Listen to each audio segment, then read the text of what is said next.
So, is there a threshold where they'd have to go back? No. Always forward. Move forward. Just right over the top of it. They could create a phase of this zone and re-explore it. Or put quest givers in addition to it. No, they never have to go back. It'd be like asking if you ever have to go back and clean up your finger painting from kindergarten. No, you don't. You just make new paintings. You never go back. Never, ever back. Always forward. Forward, forward, forward, forward. They've gotten better. Technology's gotten better, but there's no reason to go back. The only reason they go back at all with something like the duty support system is because it still asks new players. There's a reason that World of Warcraft has, like, just... When they redid their new player experience, they just rode around it. Like, literally just bypassed it. And that's because their game allowed it. That's the better solution. You just can't do that here. Because of the narrative. Except this is included in the resume. Yeah, you just bypass it. The same way you do in a resume, right? Like, to get kindergarten off, you just have more apt qualifications. So you just bypass this. So in, like, 8.0, you just create a new player experience. And then people just forget about this. Yeah, you don't go back and clean up kindergarten to get it up better on your resume. You just get things that make you more qualified than those finger painting. Right? So you paint new stuff and then you take it off. You don't have to rip those up. You don't have to redo them. You make new paintings and then you get those paintings off your resume. Get that crap out of here. So you just, and like step one, end the story. The reason this is required is because the current expansion content is a finale to events that are happening in the game at this point. So step one, wrap the story up. Step one, stop.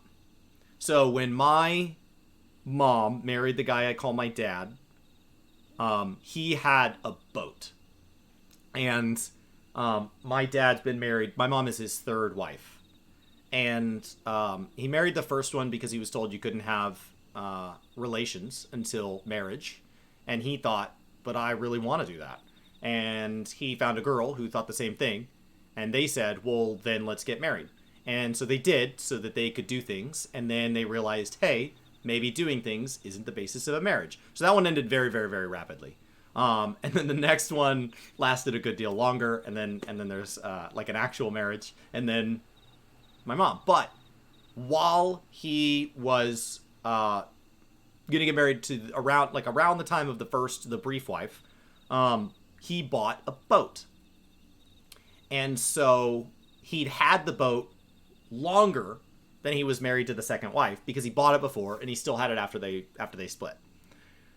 And so the joke was that his longest relationship, my family loves puns, which is a sign of something, and his longest relationship was the boat, that it outlasted either of his previous marriages. And so the joke had always been that my mom was trying to outlast the boat. Right? But step one to outlasting the boat is you got to get rid of the boat.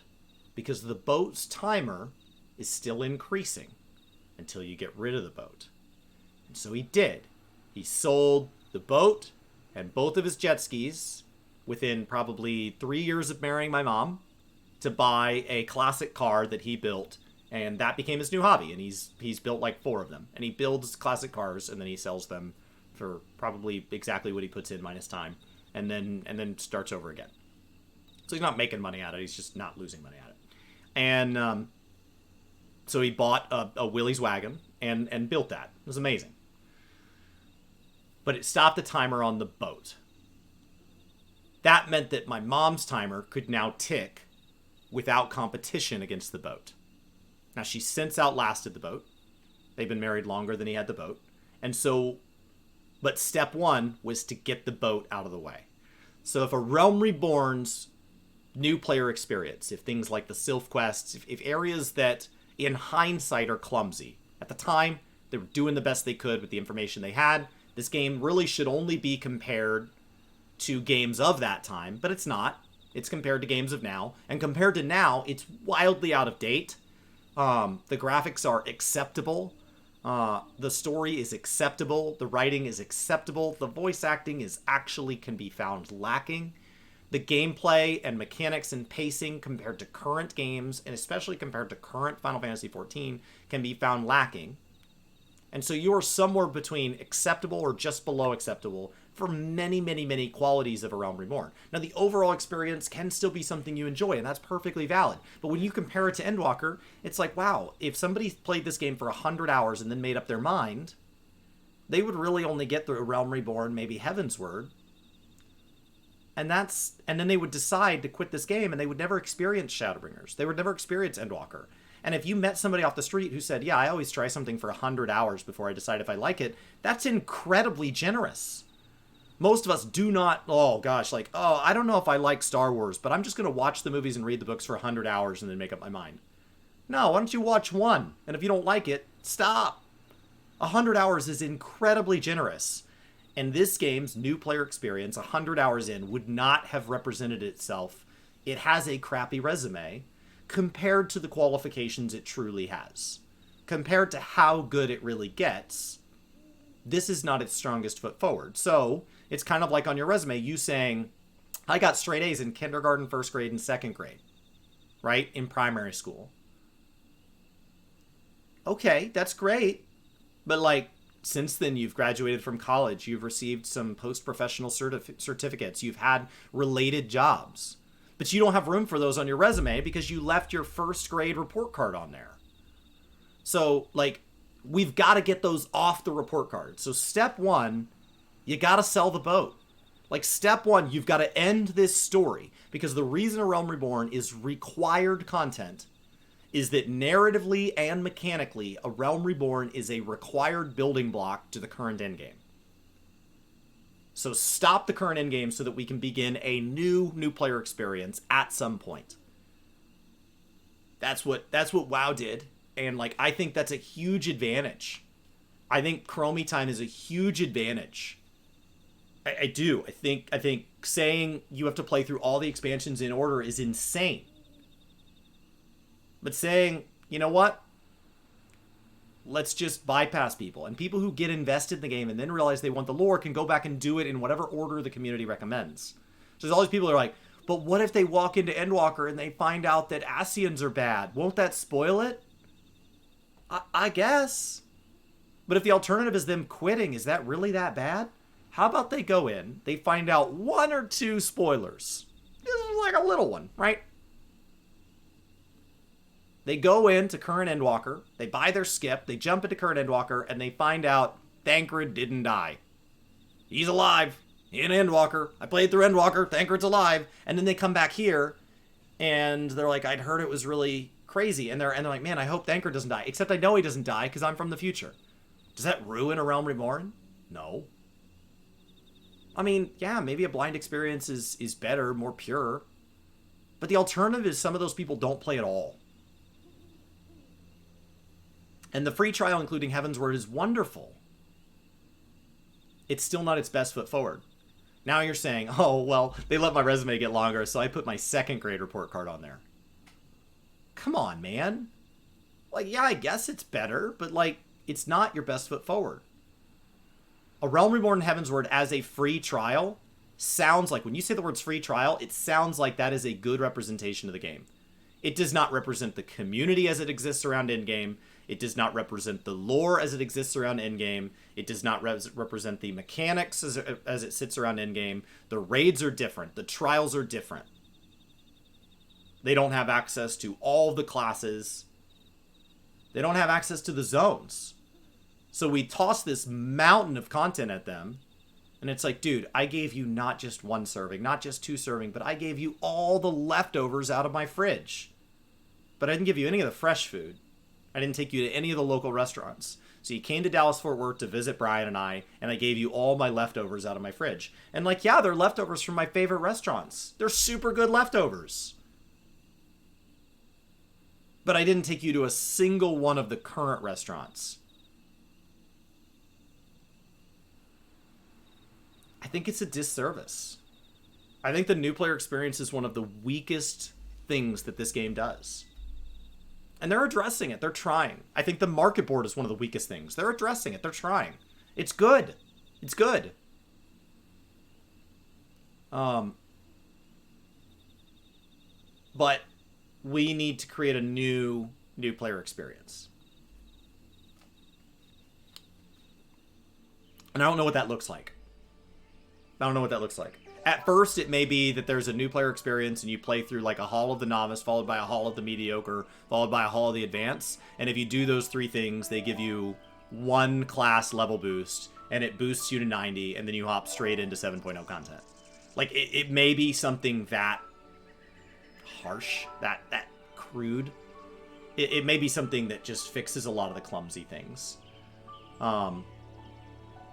Because WoW does that. WoW has in Final Fantasy XIV terms, WoW has the ability to say, we're going to start you on the one of the other missing shards, the reflections we haven't seen yet, and you're going to do 30 minutes to an hour on that shard, and you're going to see a story arc that builds up, and it's going to show you how to do a single fate.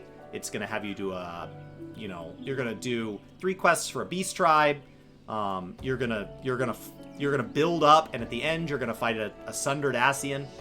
So you learn what Ascians are. You're gonna be accompanied by somebody that considers themselves a scion of the Sixth Dawn, and they're gonna reference a local government body called a Grand Company. You're gonna do a trust dungeon against that Ascian, right? And so, like in Final Fantasy XIV terms, Exile's Reach gives you like just a taste. You fight a harpy, you fight a spider. You do a trust dungeon at the end. They don't call it a trust dungeon, but you do a dungeon at the end that fills with NPCs, so you don't have to wait. It's the only dungeon in their game that does it. And for people who are like, but that ruins it.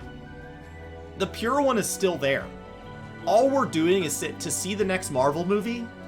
If you show up to this show 15 minutes early, they're going to do a pre-show, and they're going to give you a summary video that catches you up with everything you need to know to watch this Marvel movie and understand.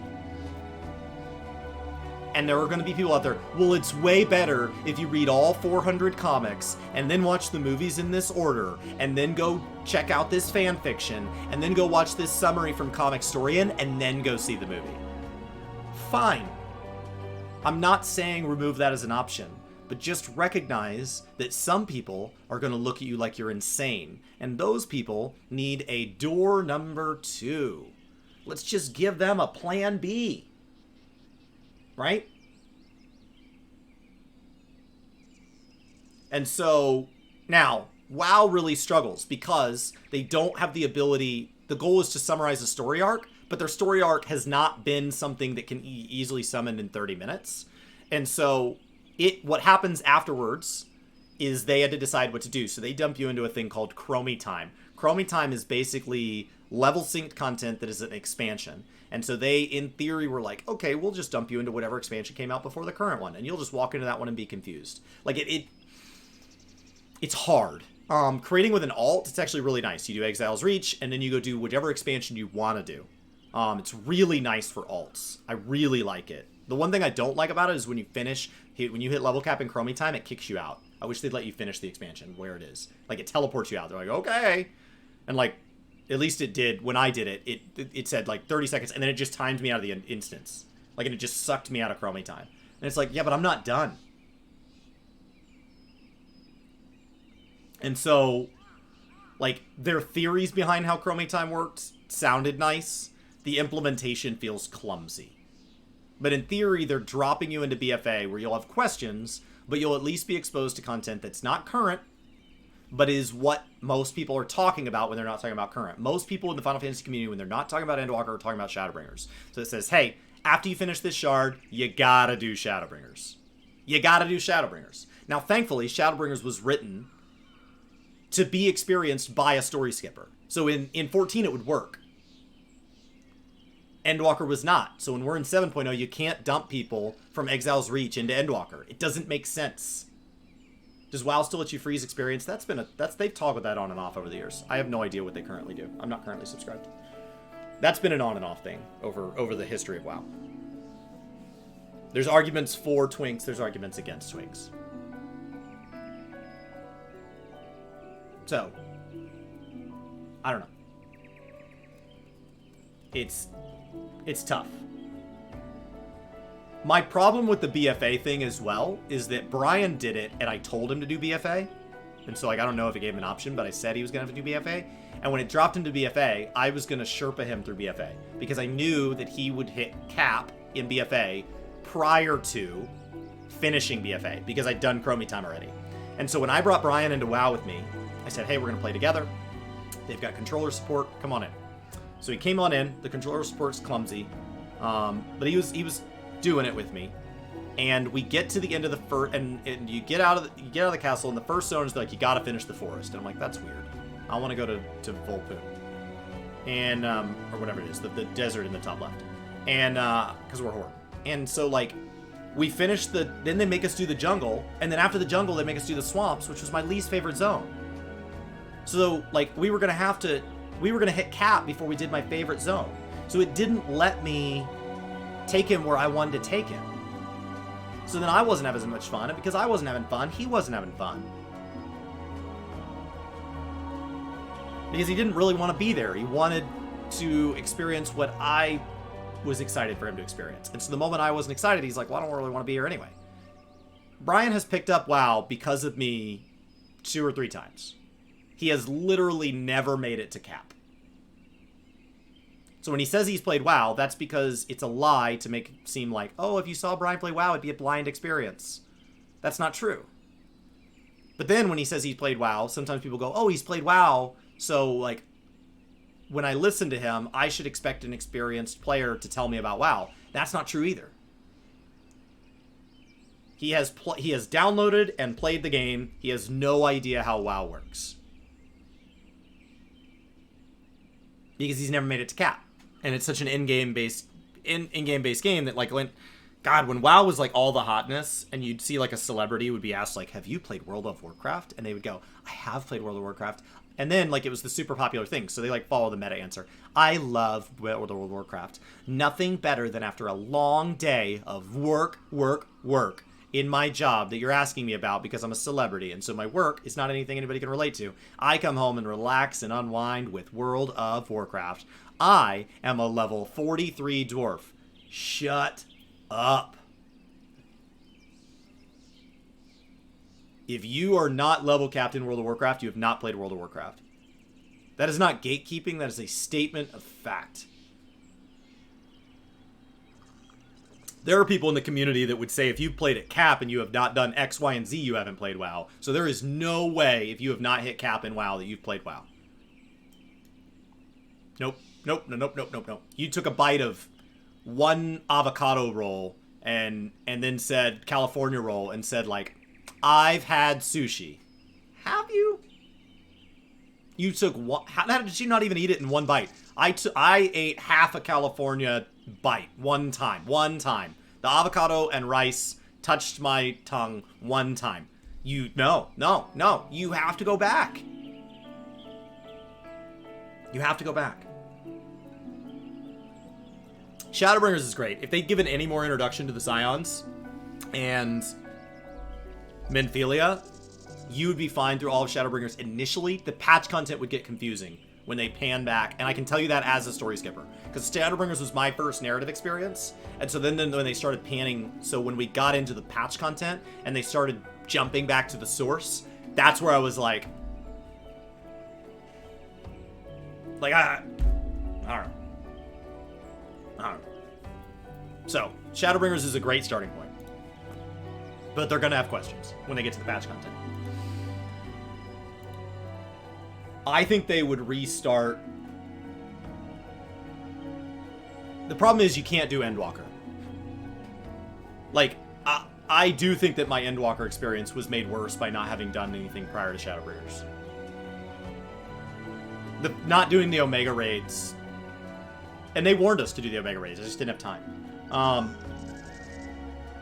Not doing the Omega raids, not doing the class quests, and it's what Shadowlands should have been. Shadowlands should have been Endwalker. It should have wrapped up the story. We should get to the end and Sixth Sense style realize that our character was dead the whole time. We're not a Maw Walker. We're a special dead guy, and we're never going back. And it should have been a giant amount of fan service. Shadowlands should have been the end of WoW. This discussion reminds you when you started Stormblood, your biggest complaint when you started was you wanted to play Dark Knight.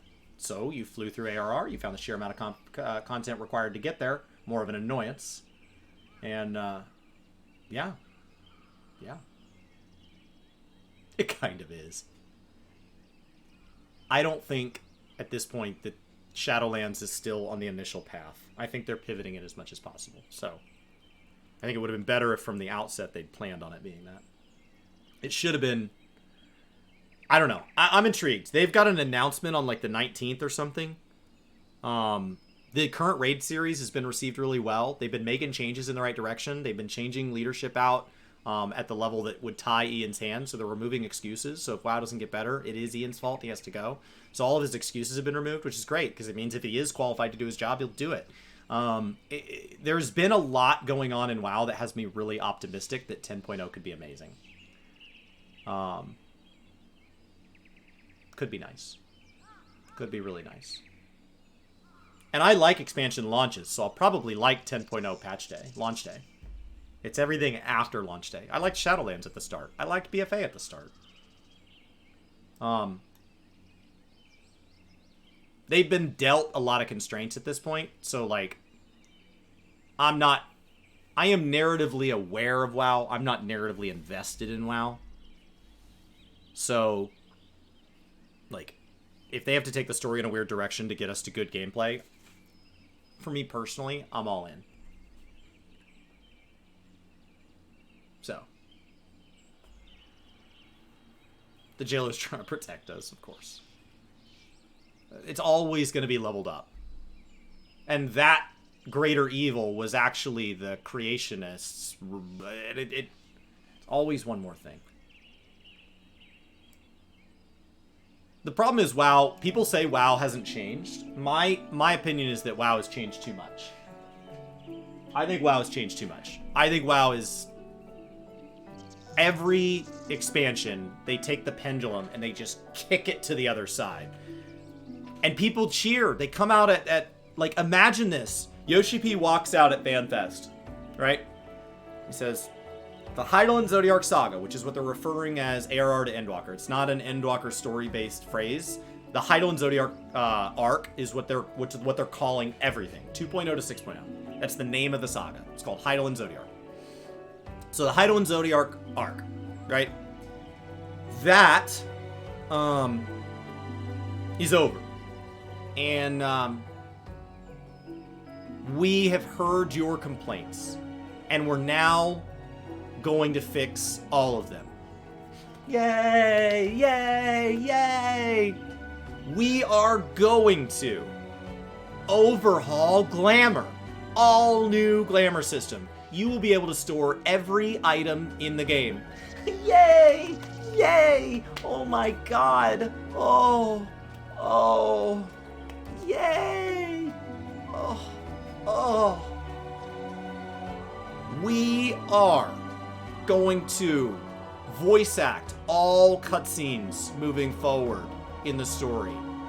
If it cuts away, if it is not in-game text popping up, it will be voiced in all supported languages.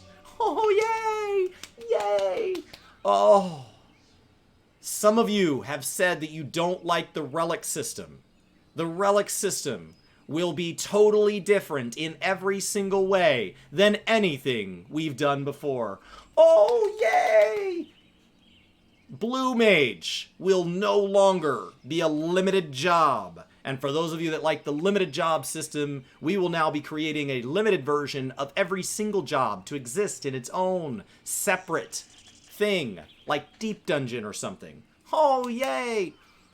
The scale of what they announce at BlizzCon is enormous.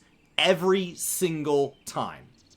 Now, there is no BlizzCon this time, so like I guess the announcement's going to be trickled out, kind of like 6.0 was. So like, and so what happens is everybody cheers. Ian comes out and he says, we're going to fix loot. We're going to fix raiding. We're going to fix story. We're going to fix world. We're going to fix. And he just sounds like a U.S. presidential candidate that's like, in my first 100 days, in just 3.5 months for taking a job I've never had, that's enormous. I am going to do all the required things, which is appoint hundreds of people to their jobs. I'm going to get settled in with my family. I'm going to talk to all these New World leaders. And in addition to that, I am going to fix decades of healthcare reform. I am going to fix decades of military oversight. I am going to fix the entire education system. I am going to solve all racial struggle in the United States. I am going to make peace in centuries of Middle East conflict. I am going to fix the entire world within 3.5 months. No, you're not. Like, no, you're not. Like, I just want somebody to go, hey, I got 4 years to do a big job, and I am going to start from day one. I do not expect this stuff to be fixable in the first 3 months. My State of the Union will be a year in. Let me have a year to work. Some of these things are going to have pushback. Some of them are not. My plan is to tackle my entire agenda. And with the things that I am making headway on, those will charge forward first. There are things outside of my control. I have other branches of government I have to deal with. But that's not fun. That's not electable. That's not electable. So we have some guy that says they're going to do all this stuff, and like half that crap's not even up to them. So like my problem with WoW is that like, yeah, everybody's super excited. And then we get into the expansion and it's like, my God, loot did change. Rating did change. Story did change. And then we realize, wow, that is too much change. BFA, we had like 2 different loot systems. Can you imagine having 2 different relic systems in one expansion? And then the next expansion is yet a 3rd relic type system? Like for the first half, you're just doing books, and in the second half, you're in Zadnor, and then the next expansion, it's somewhere else entirely. It's like the Moogle event. What happened to that Zadnor thing? Well, it wasn't good. Yeah, but you only tried it for like 1 patch. Yeah, but like, we implemented it, and because when you implement it, you already have to know the next step, we implemented the next step, which we had not had a chance to respond to feedback. We got 2 rounds of bad feedback. We hadn't had a chance to address those, so we just didn't. Oh. Well, I guess I thought that what would happen is you would implement something, we would tell you what we liked about it. You would have already designed part 1. Yoshi P's talked about this. You've already designed part 1, so like it kind of sails the way it was planned. So you're like, hey, as long as part 1 doesn't have more blueberries, I'm fine with it. And they're like, oh God, part 1's all blueberries. Well, it just ships like that because the timing of these patches. And we don't want to be the kind of game where, what did Yoshi P say in the interview? I would never be the kind of game where we would go like, I don't know, 200 days without a patch. That would be crazy. Tossing that shade at WoW. So like the part 1 just ships, and part 1 is all blueberries. And we're like, what did I tell you about blueberries? Bro. We were already in the kitchen making it when you said you didn't like blueberries. I can't help you. But what I can tell you, part 2, no blueberries. None whatsoever.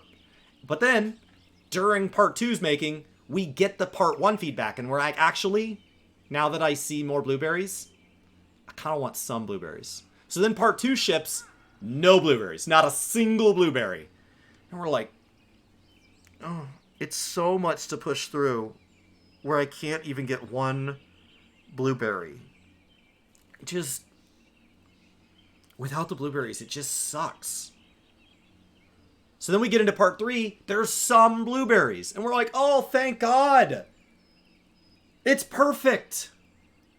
So WoW doesn't do any of that. WoW ships a system that you've never seen. You offer a ton of feedback on the forums, and then they ship the next part, which they've worked on without having processed your feedback.